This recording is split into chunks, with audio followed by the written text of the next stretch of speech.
What's going on, homie yos, bro yos, and yo-yos? Welcome back to another video. And today we're going to be finishing the last bits and pieces of the rx7 build. Brother doesn't even know what car he's working on. We're going to be finishing up the rx7 big brake kit for the e30 swap. For the e30 brake caliper swap. Anyways, I got the last pieces that I've needed in the mail, and I'm just going to be putting everything back together. And there's going to be one part that is going to be kind of challenging for this video or for the project, and it's going to be boring out the rotors for the e30. Last time where I left off was just basically finishing painting the calipers themselves, and this is what they look like. This is the end result for them. I do like it, actually. The only thing I did mess up on was a little bit of overspray here, and some of these corners right here I didn't clean off entirely. I think it's on this guy. Yeah, right there. You can see where my finger's at. I didn't clean it off entirely, so that's good. That's showing a little bit, but it's okay, man. This is just going to be kind of like a trial and error color. If I do like the color, it stays. If not, we're going to sandblast it and going to go again for a different color. But this is what it looks like. I like it so far. At this point, all I have to do is really just put it back together and get going with the other part of the project. Also, I should have gotten the last of the goodies that I needed for the e30. So in this box here, I have a bunch of vacuum hoses. Well, this is one of them here.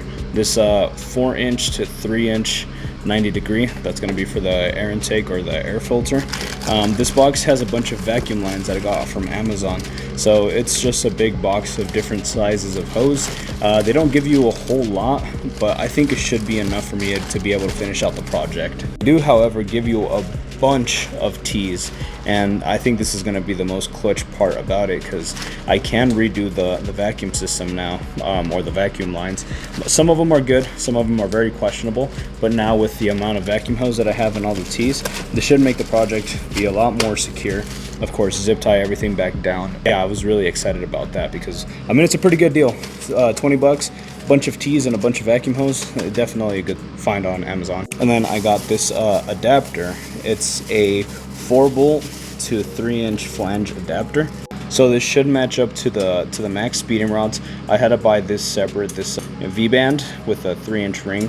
I had to buy it separate from it. So the whole deal is I'm going to be having the downpipe be a regular 3-inch instead of having the 4-bolt. 4-bolt's just going to go mounted onto the back of the turbo, and I'm just going to get a 3-inch band or a 3-inch pipe welded for it. This would have been a lot easier to just get a flange that was a 4-bolt to begin with. The deal is that I got this on Amazon, and then I realized that I got this on eBay, and then I realized that my downpipe that I currently had was a 2.5-inch, and I ordered this 3-inch. I tried to return it to the seller. They said, no thanks, we don't want it, just go ahead and keep it, and they refunded me anyways. So I was like, well, since I already have the 3-inch V-band adapter, I might as well get some 3-inch V-bands, and that's what I ended up running. So that's kind of how I came about getting this. Of course, I could have gone 4-bolt to 2.5-inch, but I feel like the 3-inch downpipe is going to be a lot less restrictive, and it's going to give me some good horses. And lastly, the money makers.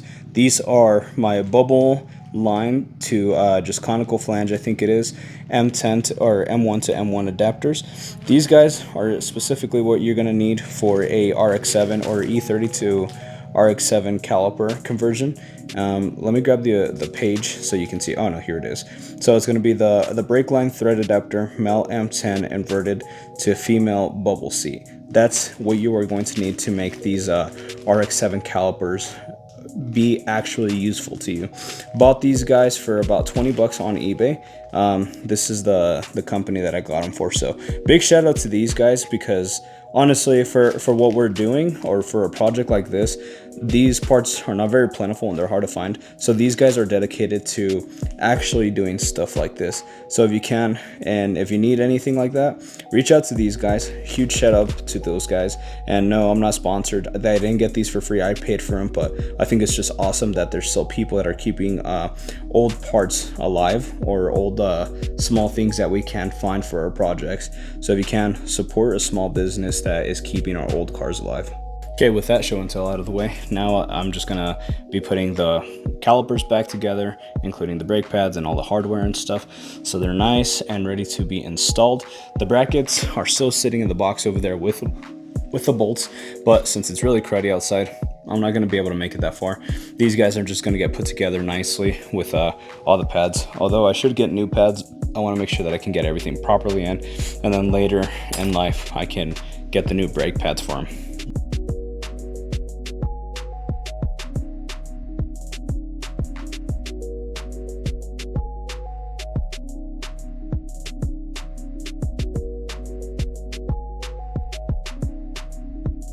And that is pretty much that for putting the calipers back together, putting all the brackets in the hardware. I did confirm that these guys are going to get dirty pretty quick. You can see like right here, I barely even touched it or barely moved anything around it, and it's already pretty dirty, to be expected for such a particular color, such a piggy color. So next on the to-do list is going to be to just add these adapters that I have, these brake line adapters. So nothing too complex going on here. Just grab these guys, throw them on both sides, and then I can get started on the rotors.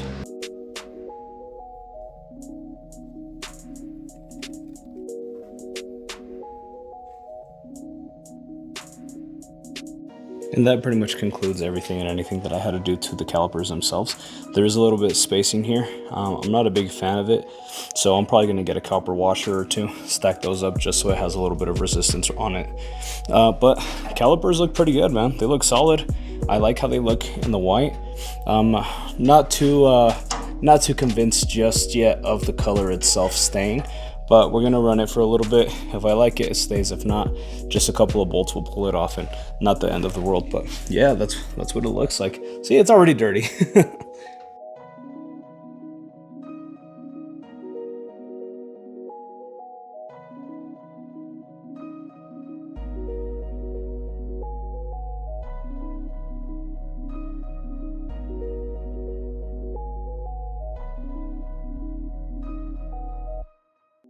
So here comes the actual hard part of the project itself, and that's going to be the rotors. So the reason these mamma jammas are so annoying, or the hard part of the project, is that these come off of a Volkswagen Corrado. I believe it's early or late 80s, early 90s G80, G90. I might be wrong about that number, but this is what these come off of. They're 280 millimeter rotors, opposed to the e30's 260 millimeter, I believe it is. So the issue is that Corrados have a bearing, or where it mounts, this surface area right here is 65 millimeters. E30s are 66.1 millimeters. So that means that these rotors are not going to be able to sit on the hub of the E30 as they are right now. Usually, or previously, you were able to get these through Garagistic, I believe it was. They sold you the milled rotors, but that's no longer an option. So now I have to figure out how we're going to bore these guys out and make sure that they sit flush on the E30.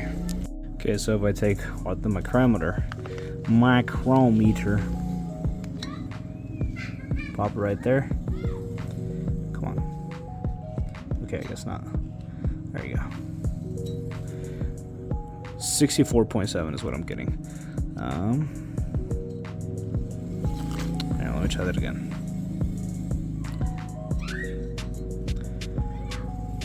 64.7. Okay. So yeah, I tried it a couple different ways and I keep getting a 64.7. So that's the gist of it. These rotors would fit, but we need to get ourselves a 66.1 out of it. So at 66.1, that much more of a difference. It's not really a big difference. By the way that I'm seeing it, it looks like it's gonna be at the end of that ridge right here where it's at, that little grate. So 66.1, if I put it straight right here in the middle and try to do it on both sides, it's pretty much at the end of that ridge. So that's what I'm going to be shooting for. I'm gonna go ahead and either get sandpaper or a Dremel and go to that little ridge right there and measure again. I'm going to do a couple of passes first, or the first stop, measure, first stop, measure, first stop, measure, and keep going like that. And I'll do it a couple of, probably 5 or 6 points. Yeah, probably 6. Do 1, 2, 3, 4. Yeah, 4 points. So 4 ways of measuring this, just to make sure that I'm consistently getting my my measurements together so I can get that 66.1, and I don't have an odd area where I am having let's say a 65.8, and this area over here from here to here is 66.1. I mount them and I'm like, oh, what happened? Well, what happened is I don't know how to measure stuff. So I'm gonna put this guy off to the side, pull out my Dremel, and just be very careful. Okay, so got the Dremel out, did some decent amount of work to the rotor, just been working it in circles as consistently as I could.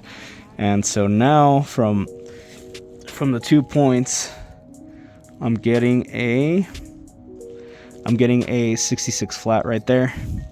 From point A to point B right there, I am getting a 66, between a 66 and a 66.1, depending on how much pressure I put on the micrometer.